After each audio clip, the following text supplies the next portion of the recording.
No, neither's he. It's, Get on with it. What it is, it's a very, very cheap and expensive form of hassock. Because when peasantry knelt down and their kneecaps came in touch with the stone floor, the vast cries of "ow!" which was bad for worship. So what a trush is, it's a rather tallish bit of stone with matting on top, so that when the peasantry drop down, there's only a muted agony, and the service is much quieter and more suitable to worship. Right. Yes, now David Hunt. I think it must be obvious that this is from one of those typical British artisan vocabularies, which I personally find really rather dull, not like carmusal or whatever you call it. This is an ordinary word from nothing more important than brick building. And what it means, it's a verb, of course. You trush a brick. You dip a brick in the water to make it a porous brick, to make it soaked. The main thing is that this keeps out the mortar you're going to slosh it into, and that is simply what trushing is. Some bricks, of course, are extremely porous. The mind thinks instantly of Aylesbury Cobbins, for example. Right. And they have to be very well trushed. Yes, one might expect so. Gabrielle.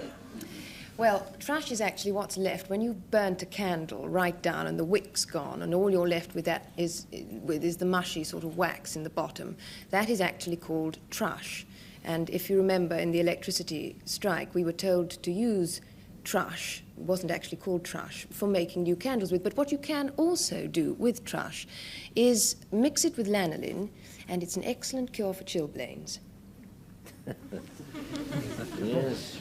Just smear it on. It's candle ends, it's a nasty hard hassock, and of course it's soaking a brick that needs soaking. Patrick.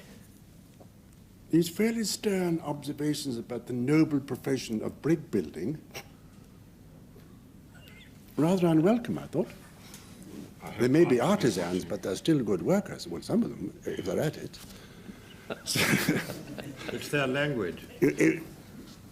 No connection with brick building and hassockery. If the end of a candle is called the end of a candle, it's a hassock. It said it was a hassock. Let's see your card, quickly. It said it was a hassock. Frank did say it was a hassock. True or bluff, Frank? I was here when true. you said it.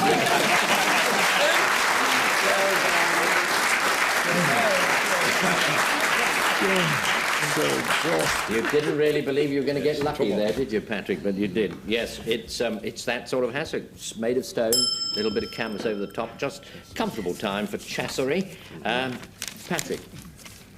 A chasserie is a shrine that's built over... You better move fast. The remnants of a saint. It could be St. Pancras Station, but because Saint underneath it would be a chasserie. Goody. Arthur, a few words. Very, very late ripening pear, and sometimes, if the winter's been kind, you can have them for Christmas dinner. Pauline. It's the mark of office of a very grand housekeeper. It's a purse in which she keeps all her bits and pieces, like screwdrivers and corkscrews and all the things she needs. Braces and bits and everything. It's a pear, late ripening pear. It's a monument over a saint, and it's a housekeeper's badge of office. Frank, you may now choose. How much have I got? 9 minutes? About just to say. Oh. Quick. The pear. The pear. That was... Oh, goodness me, it was Arthur, wasn't it? True or bluff, Arthur? It was. It's a bullseye!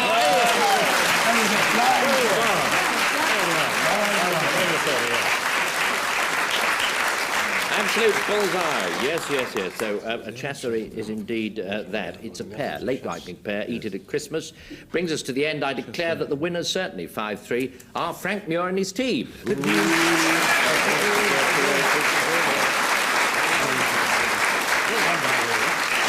shall have more rum swizzles from the Oxford English Dictionary next time. Until then, goodbye from David Hunt, Arthur Marshall, Gabrielle Drake, Pauline Collins, Frank Muir, Patrick Campbell, and goodbye.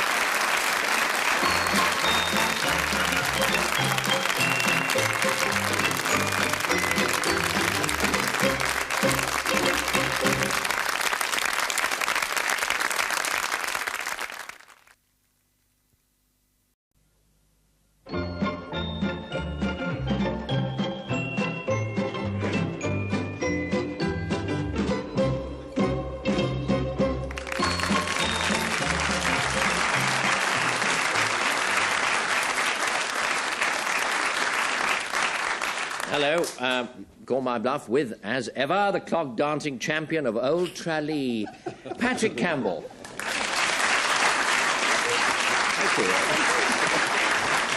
After our unaccountable defeat last week, mostly through bad luck and business worries, nonetheless, Pauline Collins...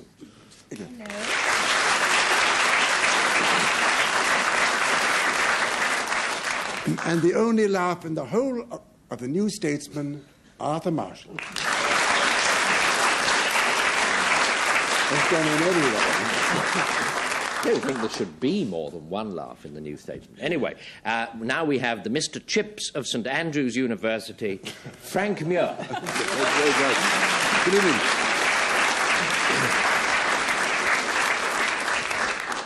Naturally enough, I'm making no changes in my winning team for the next bout this evening. And from Bristol and the Bristol Old Vic, Gabrielle Drake. And from the Commonwealth Institute, Mastermind, Sir David Hunt.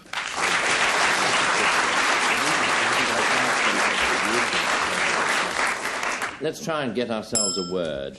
They're all there behind the set. Calabash is the first one, and as you probably remember, Patrick Campbell and his team will define calabash 3 different ways. 2 are false, 1's true, and that last one is the one that Frank and his team are going to try and pick. So what about this word, Patrick?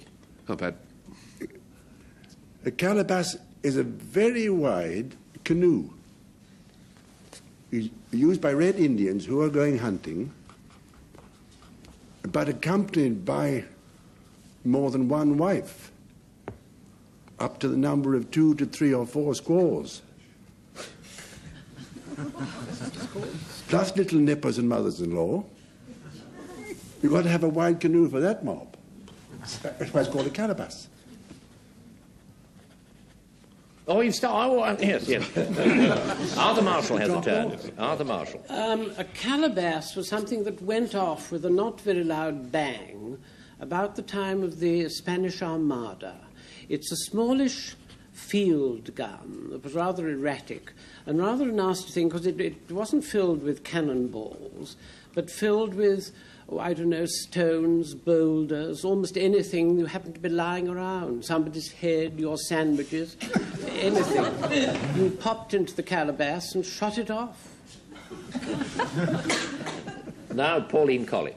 Calabash is a stone, like a peach stone or a plum stone, which is very rarely found inside a coconut. And it's such a rare thing that the South Sea Islanders regard it as more than a mere freak of nature. They think it's a source of good luck, and they wear it as a charm round their necks. Right enough. Well, it's a family canoe. It's a stone inside a coconut, not very often come across, and it's a field gun firing sandwiches, apart from anything else. Frank? I've consulted with my union here and management, and we are unanimous. If ever there was an ideal bluff, it's a rare stone in the South Seas, which the natives believe to be holy or something. So it must be a bluff. The wide canoe full of mothers-in-law. Could be, I suppose, but we rather think that it's Arthur's inaccurate field gun, stuffed with people's heads. And he did say it. Arthur, now you own up. True or bluff? He tells you now.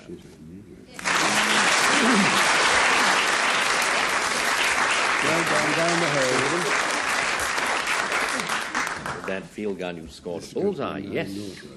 Let's have another word. Shermer is the next word, and Frank will define it. Shermer. If you've ever taken any interest in the private life of a pilchard, you will know this word, because what is known by those who know about the private life of the pilchard is that they go a bit balmy in late summer, whereas your average hare goes a bit balmy in March. Your pilchard goes strange, latish summer, and just below the surface of the sea, they shimmer and tumble and jump and play so joyfully And this piece of larky behaviour is done by a shoal, in other words, a shermer, which is a shoal of playful pilchards. All seem gloomy fish to me, but there you are, David Hunt. I can't hope, I'm afraid, to sparkle in the way in which Frank Muir does. First of all, I haven't got the equipment, and secondly, what I have to say is not in the least bit sparkling. It's all nothing but etymology. The Schirmer, spelt, you notice, with an SH and not an SCH, so it is the Yiddish rather than the High German form of the thing that comes from the verb meaning to protect, and that's exactly what it is. It's a leather protector which cobblers put over their knees. It's like an apron, only it's really more of a pad. I think it doesn't have strings, but it is a protection for the knees of a cobbler as he cobbles away, cobbling shoes, and so he knows that a really shrewd blow at the shoe won't break his thigh because he has his shimmer there. That's a pretty full sketch of it. Yes, indeed. Gabrielle, it's your turn. Well, a shermer is a sort of a drinking glass which is to be found mostly in certain parts of the United States, notably Philadelphia. And it's really a tumbler. And the bottom third of it is glass, solid glass. I suppose the second third, or even the top two-thirds, are filled with bourbon or gin or something, and you slug it down, one off, like that.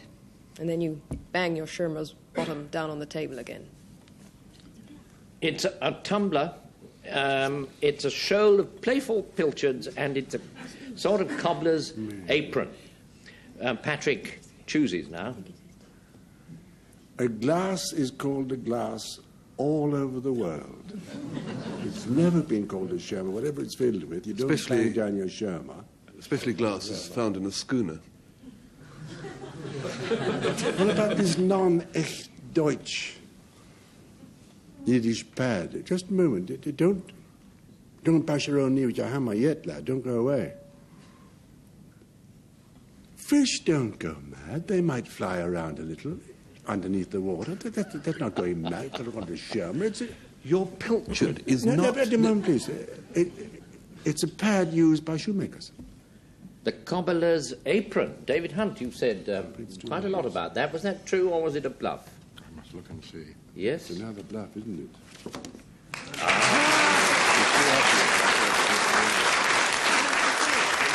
You knew too much there. Certainly didn't sound as though he was teasing, but he was. Now, who gave the true definition? Shimmer, shimmer, shimmer, shimmer. I don't believe it. Yes, shermer is a shoal of pilchards. Tomato sauce that makes them mad. Virole is the next one. I'll pronounce as you will. I don't know. Arthur Marshall defined it. A virole is a rather fancy sort of mouthpiece for a brass instrument, a trumpet or a hunting horn. And why it's called a virole is that it isn't the normal kind of one. It has rather beautiful concentric rings engraved or whatever around it, which makes it a thing of beauty while not interfering at all with the purity of the tone of the instrument. A mute, is it? No, A mouthpiece. The A mouthpiece. You fit on to the trumpet. I got the wrong end, didn't Don't I? be drawn into further explanation, Arthur. Interesting. I haven't elaborated. Interesting scientific back and forth, but now it's Pauline Collins' turn. Well, I suppose the best-known owner of a virole is Cary Grant. It's one of these, you see. It's the cleft part of a cleft chin. It's called a virole. And also, it was reputed to have been sported or indigenous to people who were witches or warlocks. Yes? Just like Cary Grant. Just like Cary Grant. Okay, I've got one. Yes, there are one or two about in the It's the middle one. It's that We've all got one. a twitch. We'll not take that one. We're in a terrible take a state. poll later on. Anyway, of mine. Patrick's turn now. A virole is a small beetle that floats on the surface of ponds. You've got little feeble legs. It can't move around at all. Little legs don't push it forward. Oh, but poor thing. when it has little wind coming up, it erects a kind of appendage on its back that makes a little sail. Good little fellow. Good little fellow. And this causes it to fly across the water in search of nuts, which it munches. Lovely. A floating beetle. So it's a rather feeble but clever little beetle. It's a cleft in the chin, and it's the mouthpiece of a trumpet with all sorts of engraving and that. David Hunt, would you like to choose? We think these descriptions have been absolutely splendid. Oh, all goody, three, goody. and how they managed it, I don't know, and this is the best game I ever played in. And we go forward now without hope, but without fear, and suggest that it's a mouthpiece of a musical instrument. That means you've forgotten what the other two were. No, don't. I can never forget her description and the gestures. I thought it was sweet. Nonetheless, you swiftly dived for the engraved mouthpiece. Arthur, you did say it was that. True or I not? did. You've got it.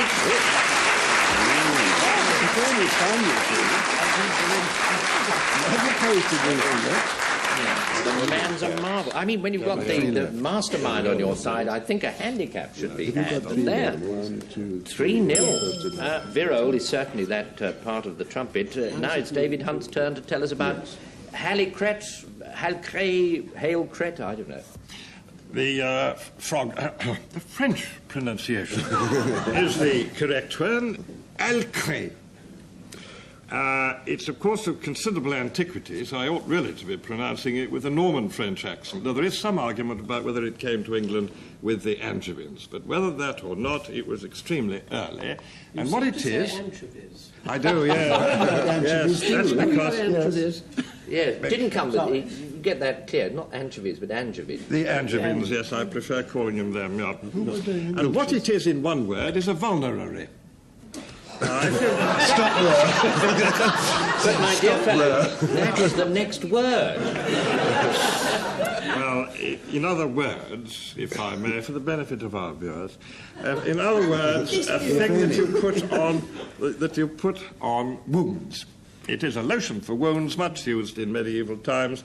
The name itself, of course, is purely local and derives from Alcré, which is a small village in the Angoubois, near Alençon, where the water originally came from, and it was at one stage, I must admit, blended with alum and, according to another source, with treacle. And it comes in Henry VI, Part 1, where Talbot says, "Give me some Alcrét to my wounds." Now, he pronounced the T.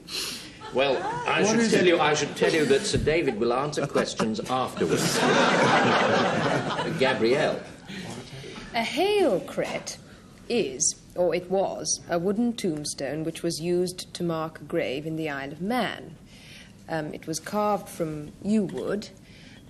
Alas, it is no longer, presumably because the Isle of Man ran out of, not of corpses, but of yew wood.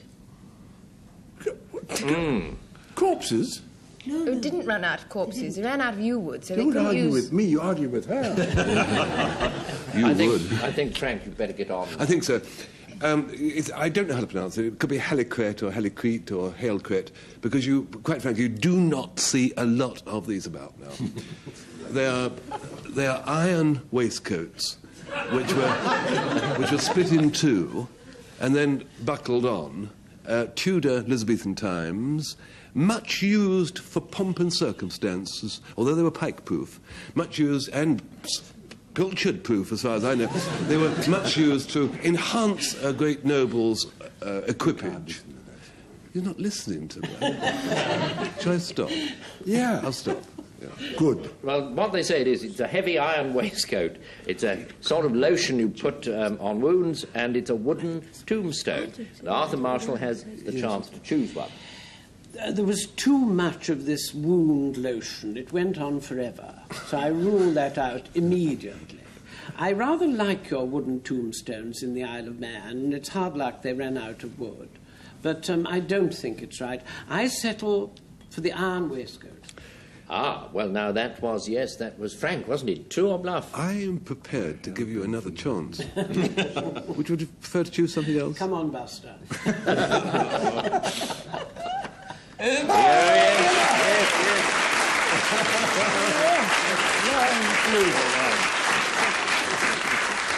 Yes, we've got the first 11 here tonight. It's, yes, that's finally what it is. It's an iron waistcoat. Amazing that anyone should want to wear one. Now we have Willy War, and Pauline, you define it for us. Well, a willy war is an Australian term for a large expanse of country. Oh, thank goodness. Like the outback. And they do have an expression in Australia. They do, yeah. Which is in the willy wars, which means somebody lives very far away, like we say in the sticks. That's it. Yep. Willy war. OK, well, that's one of the definitions. Now comes Patrick's. A willy war is a willful wind that howls around the horn. You might ask me, which horn? Which animal it has the horn belong to that the willy war howls around? But you'd be wrong, because it's Cape Horn. That's where the willy war howls around against a willful wind. Thank you. Lovely. Arthur Marshall's turn now. Well, willy war is a Lancashire slang term for something that rarely is called Willy's tentering machine. And it's to do with cotton. And it's a sort of drum that revolves. And it has hooks on it, hence tenter hooks. And it sort of unravels the cotton and puts it into a more manageable form. Willy war. Well, you certainly have to have something of this sort. Well, it means out back in Australia, it's this machine that teases out the cotton, and it's a sudden gust of wind, more or less round Cape Horn. Gabrielle, your choice. Well, I should say probably the most unlikely sounding definition is this wind howling around Cape Horn, this willy war wind. Mm-hmm. Outbacks, yes, it's quite an Australian-sounding word. Being banished to the willy wars, I suppose, is something. Yes. Or the cotton machine. Well, that also sounds quite likely, but because it sounds the most unlikely, I'm going to say that it's the wind howling round Cape Horn. No, it was Patrick who said this. Now he's got to tell us, true or bluff?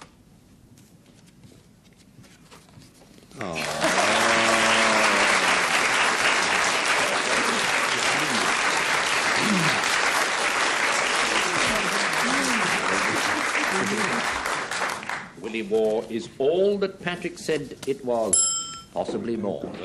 Now we have Sissel. Gabrielle, your turn to define. I expect you've all wondered how those Roman matrons managed to get all their menfolk's togas so glistening white. Well, the answer is Sissel. Sissel was a compound of lime and starch, and Roman laundresses used to use it to starch the togas. And some recipes for Sissel recommend just a pinch of indigo. And that is presumably acted like sort of Victorian blue bag, you know, whiter than white. Right, so after that, Frank, it's your go. I hesitate, really, to say what this is. A sisal is a weight you hold in your hand to make you jump better. It's the Greeks used to hold them one in each hand, and for a long jump, they would thrust the weights backwards and then jump forward, and they were under the impression that it helped. I don't understand how it did, but sisal. Yes. Nice try there. David Hunt. Well, this makes me feel very much at home, although on television, because really you ought to be asking Magnus Magnusson this. Although I think that Arthur Marshall, with his knowledge of Dr. Johnson, who remember his book on the history of Iceland that he read, will do just as well, because the Sicel is an administrative district of Iceland. It's the area presided over by a Sicel man, who is the Icelandic equivalent of a Lord Lieutenant, and I'm given to believe that in the year 1798 there were no less than 21 Sicels, but no snakes at all, in Iceland. It was 1799. There you are. I tell you we know. A sharp reproof. Yes. I knew we'd know, yes. It's a pleasure to be busking with you both, I may say. Anyway, let me repeat what, in short order, what it was. It was bleach for making togas crisp. It's an Icelandic county or region, and it's a couple of weights in a jumper's hand apparently made you jump better. Pauline, your turn. Have a good guess. Yes, I'm fairly drawn to David Hunt's Icelandic regions, but from my slim knowledge of Icelandic, I don't know that it's a particularly Icelandic word. But You're right. he's blinking away there. Now, Gabrielle's Roman Robin starch is also quite tempting. But then again, Sicel doesn't seem to have any Latin roots, and I don't think that we would have translated such a word into an English form. Therefore, I'm going to swing towards Frank. Pass. And his weights, because I think it probably helps you to jump. I think if you have two bags which you swing along as you walk, you move a little bit quicker. Yeah, well, if it helps you in the end, it hinders you at the beginning. But still, we should soon learn. True or bluff was that, Frank, I wonder? It's true, isn't it? Oh,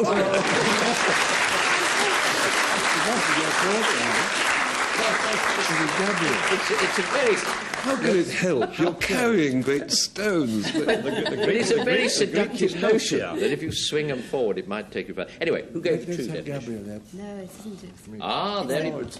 wrong one. Yeah, I know you've got it there. There. Show for the camera, will you?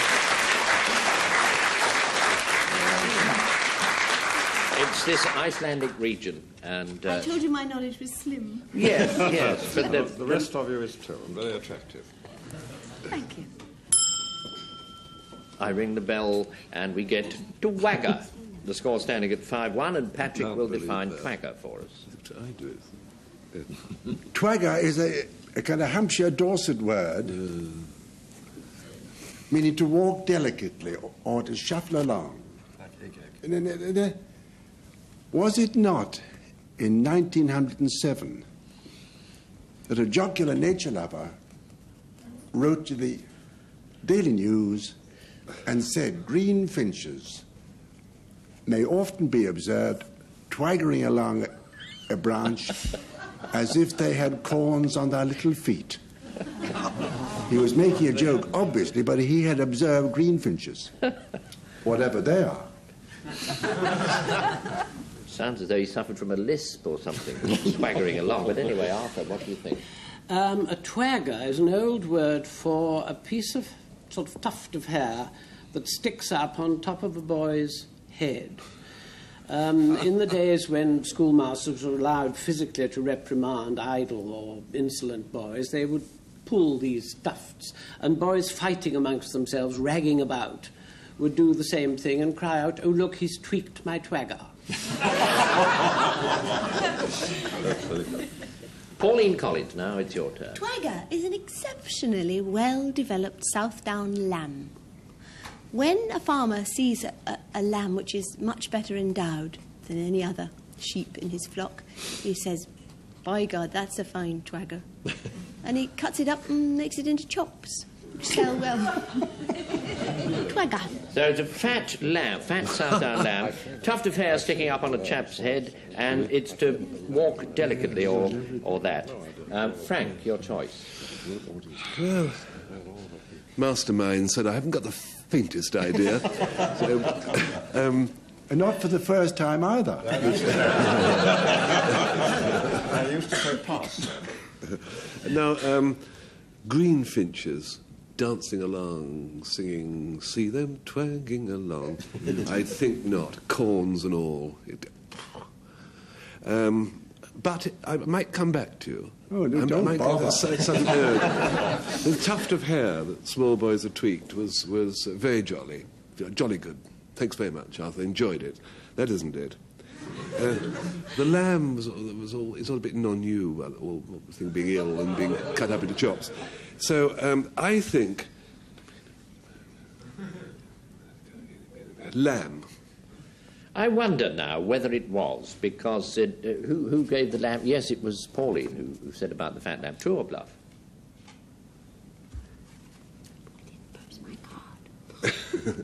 I didn't post my last. Ah, there it is. Losing is fun. This is a Means well-known fat fact. lamb. Let us move briskly for Sorosh, shall we? And hear from Frank. Sorosh. Musical instrument. French, rather equivalent to... without the drone. Bagpipes. Yes, bagpipe, but without the drone, not like a Scottish bagpipe. Rather jolly French one, used in Brittany a lot to accompany their dances, very ancient. Now I have to ask David Hunt to be fairly swift. Soroche is, in fact, the name in the Cordillera de los Andes for altitude sickness. If you're in Chile or even in Peru, Cuzco, for example, you get too high, you get the soroche, they say he's got the soroche. He's got a headache, he's no appetite, he's feeling awful. Gabrielle. Soroche is a sort of Italian pottery made from hot mud taken from the hot springs of northern Italy, and it's poured into moulds while it's still hot and baked, with the result that lots of the little bubbles still get trapped in the mud, and that's what gives this pottery its particular, unique, fragile, delicate quality. Right. So it's pottery with bubbles in, it's mountain thickness, and it's a bagpipe without the drone. Patrick. Yes. Fairly swiftly, my dear chap. A dismal prospect, isn't it? It's all silly about bubbles and mud, and that mountain sickness is nonsense. It's this non-droning bagpipe, but it isn't really because it's mountain sickness. You're choosing mountain thickness. That was David Hunt, true or bluff. There you have it. You got a ball!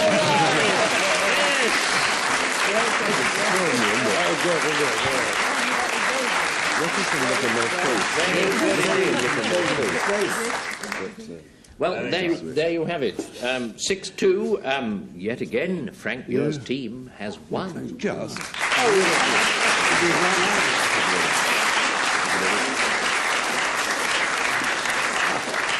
So they are the winners, but still they did have the mastermind on their side. Whether the other side was fighting We didn't have above any it. computers on this side. No, that's true. I'm going to try and remember everything he said, but anyway, I must get on now. We'll have another dollop of ectoplasm from the Oxford English Dictionary next time. Until then, goodbye from Arthur Marshall, David Hunt, Pauline Collins, Gabrielle Drake, Patrick Campbell, Frank Muir. Good night. And goodbye.